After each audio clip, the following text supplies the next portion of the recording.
Bonjour à tous. La Bible nous dit dans plusieurs passages que celui qui pêche, c'est celui qui mourra.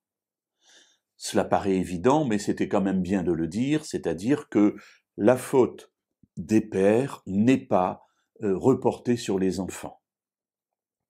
Et c'est une bonne chose, parce que si j'ai péché, c'est normal que je porte ce péché, que ce soit moi qui sois responsable devant Dieu lors du jugement. Pour autant, il y a quelque chose que nous transmettons très souvent à nos enfants. Ce sont les conséquences de nos péchés. En fait, les choses sont multiples.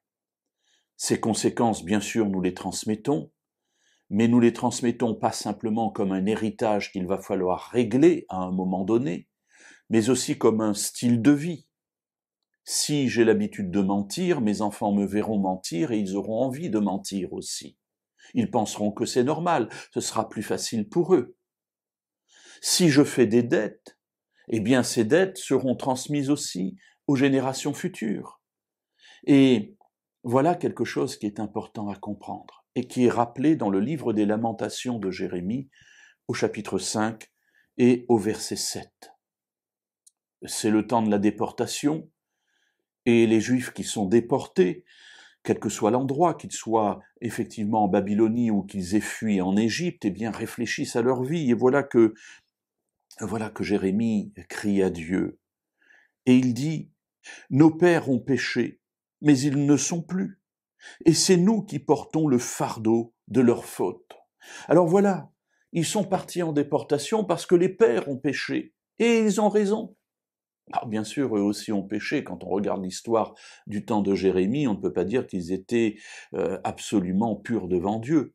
Et en tout cas, dans l'absolu, on pourrait dire, ben oui, c'est vrai, s'ils sont partis en déportation, eh bien c'est bien parce que leur père avait péché. Nos pères ont péché, mais c'est nous qui portons la faute. C'est nous qui portons le fardeau de leur faute.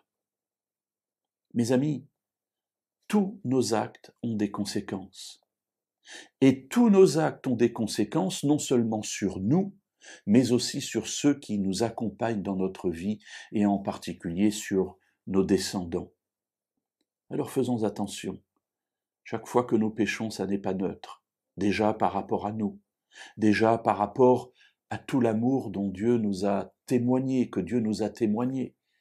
Et nous avons aussi des conséquences auprès de ceux qui nous aiment et en particulier de ceux qui vivent avec nous, notre conjoint, nos enfants.